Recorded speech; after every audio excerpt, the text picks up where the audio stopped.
Hey everybody, today we're going to learn how to change the background in Google Meet. Replacing your physical background with an image or a blur effect instantly hides your messy room surroundings without requiring a physical green screen. First, look at the active call layout if you are already inside the session. Move your cursor anywhere inside your self-view layout and click Background and Effect. Alternatively, click on the More Options button shaped like 3 vertical dots sitting on the bottom utility menu bar. Click on Backgrounds and Effects from the pop-up Selection Listing panel. If you prefer a clean, professional backdrop, scroll down the available collection categories and click directly on any preset thumbnail image.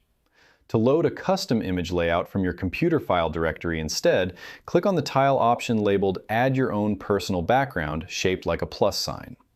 Select your chosen JPG or PNG graphic from your hard drive and click Open to feed it directly behind your camera track stream. Click the Close X button sitting at the upper right corner of the configuration dashboard to lock in your live backdrop appearance rules. And that's it. I hope it helps you in your current and future project. Thank you for watching.